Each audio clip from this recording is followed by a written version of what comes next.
Salut à tous, aujourd'hui stream un peu spécial sur la chaîne puisque je reçois un invité, c'est marqué en bas de l'écran, c'est Ismaël Afoud, que vous connaissez sans doute sur Twitter en tant que statisticien, et avec qui je collabore maintenant depuis plus d'un an sur du conseil en recrutement pour des clubs.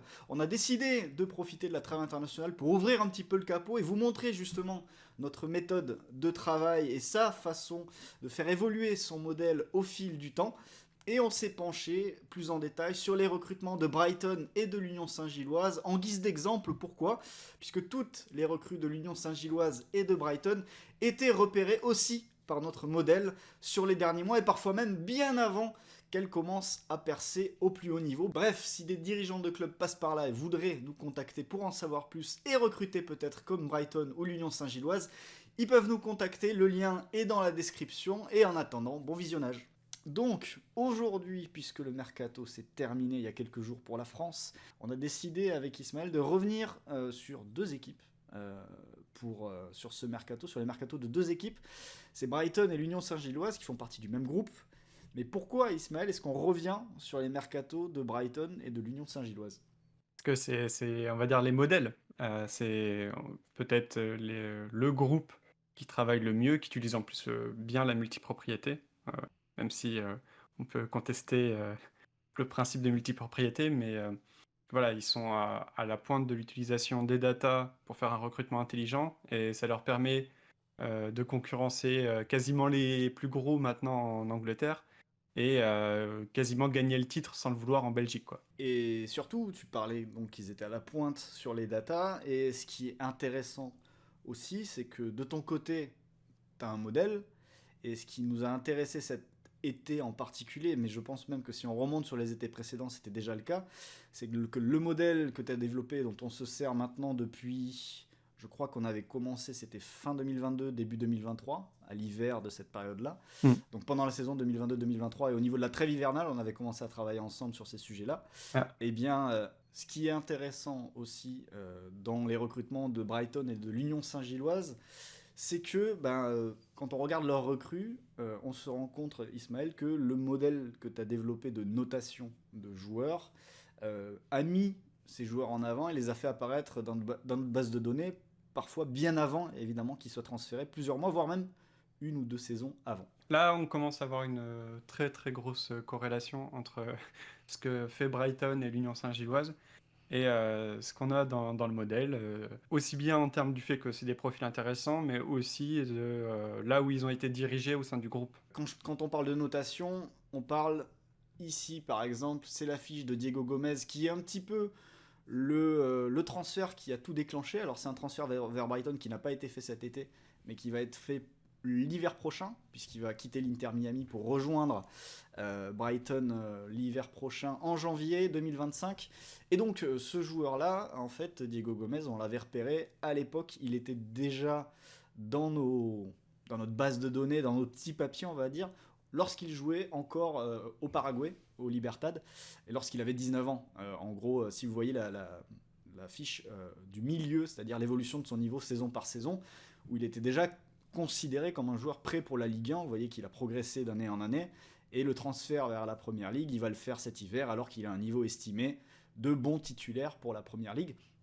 Et du coup, Ismaël, ce Diego Gomez, on avait déjà écrit dessus en mai 2023.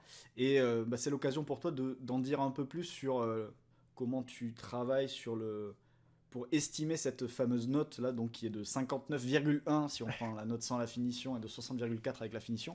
Mais comment c'est construit, sans trop rentrer dans les détails évidemment, et surtout à quoi ça sert et qu'est-ce que ça permet de déterminer. Alors si on prend un peu étape par étape, moi ce que j'ai fait dans mon initiation à la data, d'abord je travaillais avec seulement les radars. Donc Donc les radars, c'est ce ça, que vous voyez en haut à droite, hein, et qui s'est démocratisé quand même un peu partout maintenant. dans le graphique juste en dessous, vous voyez que il y a le percentile radar, ça va être à quel point le radar, on va dire, il est rempli.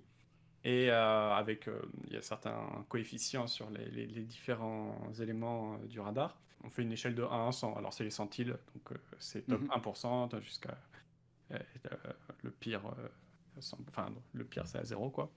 Et de l'autre côté, ça on avait aussi parlé dans un Data Focus à l'époque, de la mesure de l'impact. Alors ça, c'est à partir de plein de statistiques, ça donne pour tous les joueurs de champ une sorte de plus-moins, enfin ça veut dire la C'est différence de XG quand le joueur est sur le terrain, estimée à partir de ses stats. Donc en ouais, gros, est-ce que ce joueur-là, ce serait quelqu'un d'une équipe qui gagne, quoi? ouais, et puis c'est l'équivalent un petit peu, enfin, cette mesure de l'impact, c'est un truc que tu as cherché en partant d'une réflexion autour du plus-minus en NBA. Ouais, exactement. Une fois qu'on a ces deux outils-là, ça permet de faire le graphique là qui est en bas à droite où pour les deux statistiques on fait les percentiles. Mais ça ne donne pas après l'idée de notion de niveau relatif d'une ligue à une autre. Et ça, c'est la dernière pierre qui avait été ajoutée à l'édifice fin 2022, début 2023. Là, on aboutit à quelque chose où on va avoir ces deux outils-là qui sont utilisés, des références via d'autres statistiques au niveau des championnats pour obtenir la note du joueur en envoyant tous les joueurs du monde dans le même championnat. Alors là, il se trouve que dans notre modèle, c'est en Ligue 1, Hmm. dans une équipe moyenne. Vous aviez donc le petit outil à droite là. C'est utile, mais ça vous permet de juger uniquement des joueurs quand ils évoluent dans le même championnat, dans le même contexte. Voilà. Et donc la couche supplémentaire ajoutée par Ismaël, c'est ce qui permet d'aboutir à la note qui est là-haut, c'est-à-dire l'évolution du niveau saison par saison. Et la note, par exemple, de Diego Gomez, qui sur la saison en cours est à 60,4. Ça permet de décorréler, de sortir le joueur du contexte du championnat et de pouvoir comparer un joueur qui évolue en D1 française, en Ligue 1, et un joueur qui évolue en MLS, par exemple. Ils sont ramenés comme s'ils évoluaient, comme tu le disais, dans la même équipe et dans le même championnat. On a regardé toutes les recrues de Brighton et de l'Union Saint-Gilloise cet été. Et en fait, on se rend compte, et on va aller le voir tout de suite, je vais vous montrer les recrues on va commencer par Brighton. Donc dans les recrues de Brighton cet été, on va faire le point. Jorginho Rutter, Yamkuba Minte, Mats Wiffer, Brian Gruda, Ferdi Kadioglu, Matt O'Reilly, Ibrahim Osman, Malik Yalkouye qui est arrivé à la toute fin. Et ensuite, bon, on n'a pas suivi, on n'a pas regardé pour cela. Et après, c'était des retours de prêt, donc on ne s'est pas arrêté sur ces joueurs-là. Par exemple, vous voyez sur tous ces joueurs-là là, que je viens de vous citer, les 8 premiers, on en a 7 qui étaient dans nos bases de données sur la dernière saison, voire même sur la saison d'avant. Le seul qui n'y était pas, c'était Brian Gruda, pour une raison très simple, c'est que Gruda, il était déjà dans un top 5 championnat, et la plupart de nos listes, en fait, on éliminait déjà les joueurs du top 5, qui évoluent déjà dans les 5 grands championnats, parce que la liste qui nous intéressait, c'était plus de trouver des joueurs dans des championnats annexes et plus petits, susceptibles justement d'aller dans ces 5 grands championnats et qui auraient le niveau estimé de ces 5 grands championnats. Et par exemple sur Brighton, si on rentre ici, donc ça comme ça vous permet de découvrir ce à quoi ressemble nos bases de données quand on fait des shortlists de joueurs. Ici, vous avez à gauche, c'est la date à laquelle le joueur est apparu dans la base de données chez nous. À droite, c'est son transfert à Brighton. Et ensuite, vous avez où jouer le joueur lorsqu'il est apparu dans notre base de données. Et un peu plus tard, on va vous montrer ce que ça donne, le score et différentes options. Et ce qui est intéressant ici, par exemple, Ismaël, c'est que je vous parlais de Diego Gomez. La première fois qu'il apparaît dans notre base de données, c'était le 13 mai 2023. Et Diego Gomez jouait encore au Paraguay. C'est-à-dire on l'a repéré avant qu'il rejoigne Ismaël l'Inter Miami. Et il était déjà plutôt intéressant. Ouais, on était très fan, même en plus sur la vidéo de lui. Enfin, lui, Mm. c'était. Et quand on voit le montant qu'elle était partie, on était un peu dégoûté. Ouais, parce que si mes souvenirs sont bons, et je vais aller voir tout de suite, Gomez, je crois qu'il signe à l'époque à l'Inter Miami pour 4 millions d'euros, 3 millions d'euros. Ouais, je crois Et 3. on se disait ça aurait pu être une sacrée recrue, notamment sans doute pour de la Ligue 1. Et bon, quelques mois plus tard, il passe de l'Inter Miami jusqu'à Brighton pour 12 millions. Non, c'était 3 millions d'euros. Moins de 3 millions d'euros. Donc voilà l'exemple pour Gomez. L'autre exemple intéressant parmi ceux qu'on avait repérés, c'était Minte aussi. Parce que Minte, il est apparu dans notre base de données fin d'année 2023. Sachant que je vous rappelle qu'on avait commencé à faire nos shortlists au mois de décembre 2022, janvier 2023. C'était pour cette trêve hivernale. Et Minte jouait encore à l'OB, donc à Odense, au Danemark. Et quand vous regardez Minte, En fait, on l'avait sur nos tablettes avant son transfert du côté de Newcastle pour 8 millions d'euros. Donc on aurait pu le recommander à ce moment-là, voilà, par exemple, pour Yankuba Minte. Voilà, est-ce que t'en as un autre Bah, tu me disais, on en avait parlé, mais on n'a pas retrouvé l'affiche, mais que Mats Wiefer, tu t'en avais aussi ressorti aussi chez toi, alors qu'il était encore à l'Excelsior, Ouais, par parce exemple. à l'Excelsior, ils avaient Dalinga, Azarkan Oui, et lui. Et on avait regardé les trois, on les avait bien aimés. Ils sortaient déjà beaucoup en données. Mais à l'époque, il n'y avait pas le modèle en entier. Donc... Et pareil, O'Reilly, quand il est transféré de la D3 au Celtic, ouais, où il était au MK Dons en Angleterre. ouais, il ressortait déjà pas mal dans les modèles. Mais c'était des modèles qui étaient moins accomplis qu'aujourd'hui, je veux dire. Mais ce qui est Hmm. sûr, c'est qu'à l'heure actuelle, s'il y avait un joueur similaire, bah, on le capterait dès son passage ouais, en D3 anglaise. La question se pose pas, quoi. Ouais, et d'ailleurs on en a déjà, mais ceux-là on va pas vous les montrer, évidemment. Là vous avez les quantiles de référence. Donc ça veut dire que avec notre notation, un joueur de moyen de national, ici, sa note est de 30. Un joueur de top tier Ligue 1, donc si vous jouez top 6 de Ligue 1, on va dire qu'il faut un joueur noté 53 minimum. C'est ça, hein, c'est minimum, hein, Ismaël. Ouais, c'est Pour l'idée. être, c'est la barre en fait. C'est 53 et au-dessus. Et les joueurs de top de première ligue sont considérés à partir de 69 et au-dessus. Et donc là, à droite, vous pouvez comparer. Vous avez le score du joueur au moment où on l'a analysé. C'est-à-dire que par exemple, Wiefer et Minte sont apparus dans notre base de données au bout de 13 matchs. Mais O'Reilly, Yelkouye, voire Ruther, ils sont apparus au bout de 3 ou 4 matchs. Néanmoins, Ismaël, évidemment, plus il y a de matchs et plus c'est précis. Ouais, ouais, parce qu'après, là c'est des exemples du coup qui fonctionnent bien, mais si on se limitait à 3 4 matchs, on aurait aussi beaucoup de faux positifs. En vrai, il faut Exactement. un peu de temps pour que le modèle se stabilise, quoi. Là, on a mis, en fait, je les ai mis, c'était leur première apparition dans la base de données. Ils sont apparus donc certains au bout de 3 matchs, certains au bout de 4. Mais c'est vrai que ça devient vraiment précis et utile quand on est par exemple au niveau de Minte ou de Wiefer, c'est-à-dire entre 10 et 15 matchs. Ouais, dix C'est à quinze peu matchs, près. ça commence à devenir intéressant. Et 20, c'est plutôt très stable. Ouais. Et bah, par exemple, Kadioglu, en l'occurrence, qui a pété lors du dernier Euro, bah, on l'avait eu sur nos tablettes à la fin de l'année d'avant, fin d'année 2023. Donc le score ici, par exemple, vous pouvez comparer, c'est-à-dire que Mats Wiefer, au moment où on a commencé à rentrer, enfin, au moment où il a commencé à rentrer dans nos bases de données, Wiefer, il avait un niveau estimé, bah, déjà niveau médian pour la première ligue. Ensuite, vous avez dans les dernières recrues, Yelkouye, pour l'instant, et d'ailleurs Yelkouye a signé à Brighton, mais a été prêté directement, je crois que c'est du côté du Sturm Graz, si je ne me trompe pas, qu'il a été prêté, et Ça. son niveau estimé actuel, on est plus sur un joueur de Ligue 2. Néanmoins, et c'est là qu'il y a un autre point qui est intéressant, Ismaël, c'est que tu as aussi sous la main l'évolution possible des joueurs, c'est-à-dire on va prendre un joueur de 18 ans, et maintenant, vu qu'on a assez de recul avec tes données, on peut prédire, entre guillemets, l'évolution moyenne d'un joueur, même si c'est jamais linéaire. Mais on sait que, par exemple, un joueur qui va démarrer à 38,7 ici, à 22 ans, il aura peut-être, en tout cas en moyenne, les joueurs à 22 ans, s'ils démarrent à 38,7, ils finissent à 47. C'est ça l'idée en fait, c'est qu'on regarde l'évolution moyenne sur toutes les données qu'on a à palier d'âge.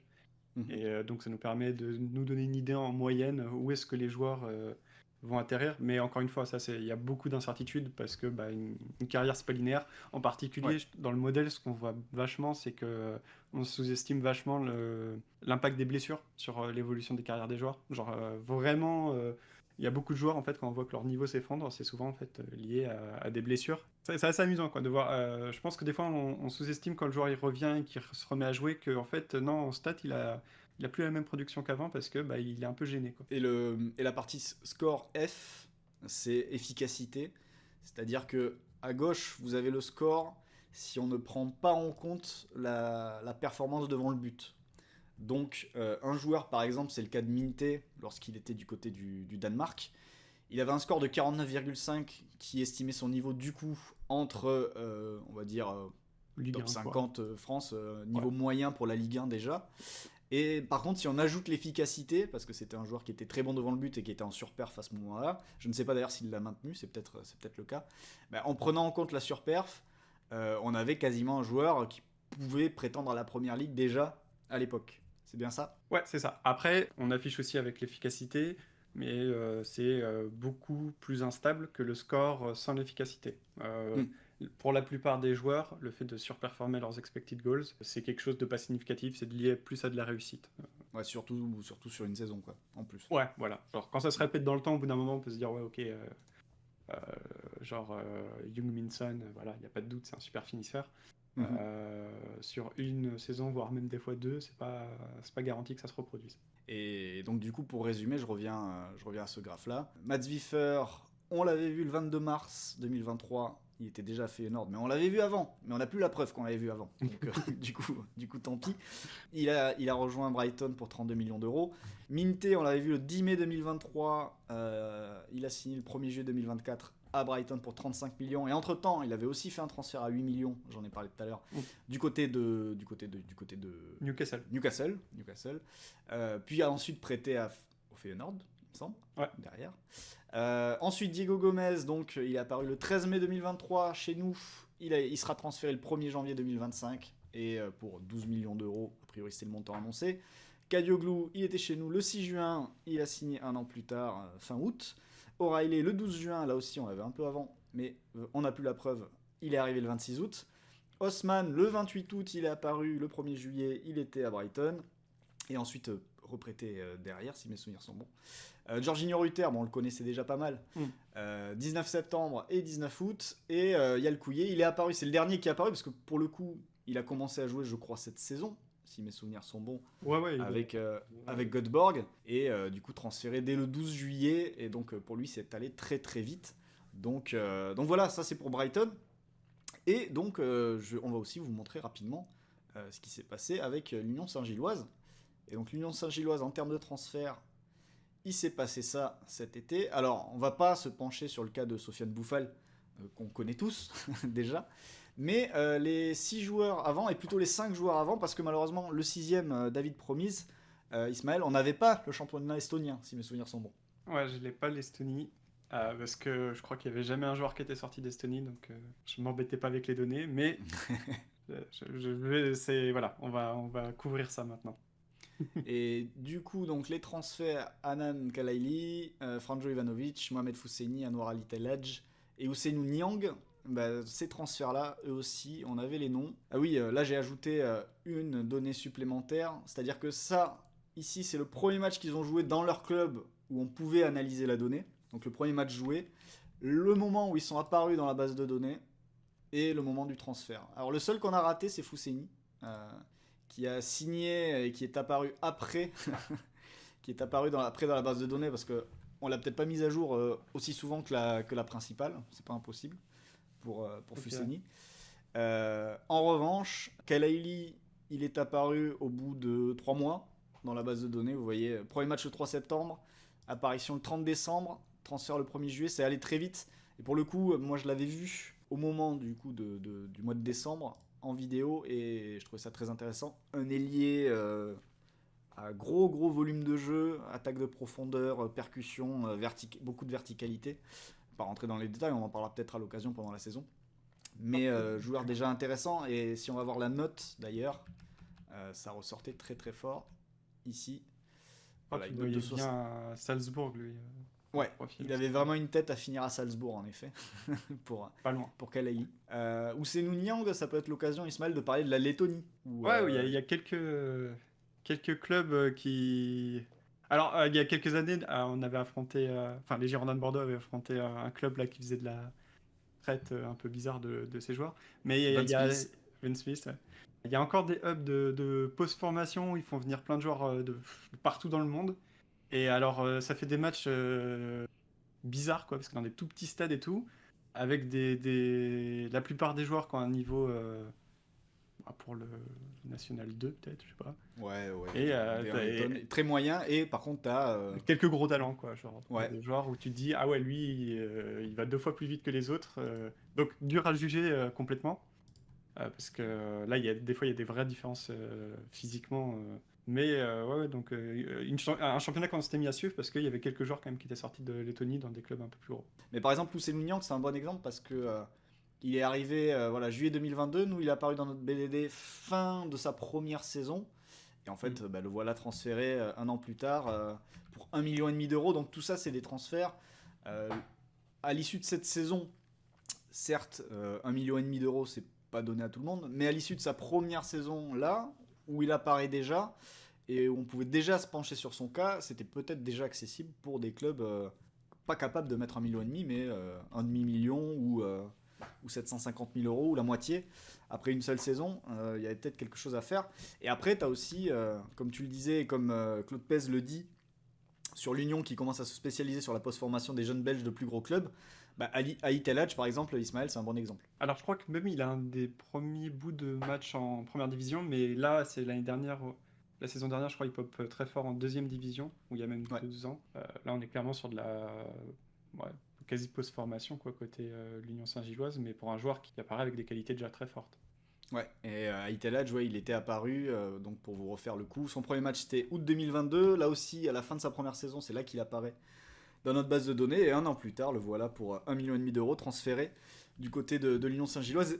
Et le dernier exemple, c'est Franjo Ivanovic. Alors, je dois avouer que j'ai regardé la vidéo et ça m'a pas convaincu. Donc des fois, le regard à la vidéo va pas dans le sens des stats, mais ça fait un transfert malgré tout pour 4 millions d'euros de Rijeka jusqu'à l'Union Saint-Gilloise. Et lui, c'est pareil. Premier match le 22 juillet, il apparaît 5 mois plus tard dans notre base de données. Il est transféré 8 mois plus tard, 8 mois après être apparu. Il est transféré à l'Union Saint-Gilloise. Et en l'occurrence, il va les rejoindre en attaque. Fousseini et Kalaili. Voilà ce qu'on peut dire sur l'Union. Est-ce qu'on a fait le tour, Ismaël? Ouais, je crois qu'il manque Van de Perret, mais Ouais. bon, on n'a pas. Ça va être compliqué de retrouver la date, mais lui aussi, il apparaissait Ouais, avant d'être pris là.